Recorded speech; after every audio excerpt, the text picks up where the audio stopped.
এটা আমাদের priority 1 agenda ছিল এবং গতকাল সন্ধ্যা থেকেই এই এখন পর্যন্ত বিএসএফ এর সদর দপ্তর থেকে শুরু করে যেই জায়গায় এই হত্যাটা হলো সর্ব জায়গায় আমরা অত্যন্ত জোরালো প্রতিবাদ জানিয়েছি এবং এটা এই কনফারেন্সের পরেই কিছুদিন মনের মধ্যেই এই জিনিসটা অনাকাঙ্ক্ষিত বা দুঃখজনক হলেও আপনারা হয়তো জানেন যে সীমান্ত হত্যা যে এটি আসলে শূন্য লাইন থেকে ভারতের অভ্যন্তরে আমরা আপ্রাণ চেষ্টা করছি আমাদের এই অবৈধভাবে যেন ভারতের অভ্যন্তরে কেউ প্রবেশের চেষ্টা না করে তবে আমরা অত্যন্ত জোরালো শক্ত এবং কড়া ভাষায় প্রতিবাদ জানানোর পরে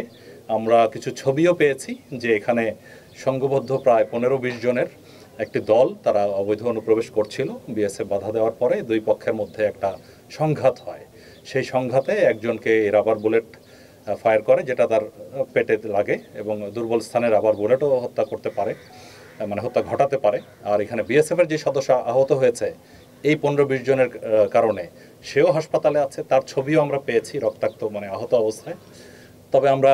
জিজ্ঞেস করছি যে এখানে প্রমাণ চাইছি যে এটা এখানকারই যে আহত হওয়ার ছবি তার প্রমাণটা কি তো এই বিষয়ে আমাদের মধ্যে এই প্রতিবাদ লিপি এবং প্রোটেস্ট নোট চলছে আর সেই আহত সেই ব্যক্তিকেও হাসপাতালে নিয়ে ওরা অপারেশন করিয়েছিল তারপরও তাকে বাঁচানো যায়নি দুর্ভাগ্য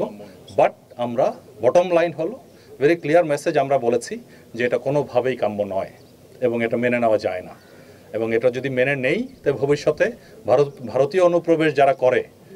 তো তাদের প্রতিও তো আমরা সুন্দরভাবে নিয়মের মধ্যে আমরা যে তাদেরকে গ্রেফতার করে হস্তান্তর করি সেটা কতটুকু আর করা যাবে আমাদের এদিক থেকে যত যাই হোক অবৈধ অনুপ্রবেশকর যাই হোক হত্যা কোনো চূড়ান্ত একটা সমাধান হতে পারে না তো সেই বিষয়ে আমাদের এটা অব্যাহত থাকবে এবং আরও একটি যদি হয় আমরা আরও কঠোর অবস্থানে যাব এটা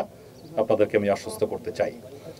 আর একই সাথে আপনাদের সবারই আমাদের চেষ্টা থাকবে যাতে অবৈধভাবে কেউ যেন ওইদিকে না যায় আমরা আপ্রাণ চেষ্টা করছি প্রশাসন চেষ্টা করছে স্থানীয় সবাই চেষ্টা করছে তারপরও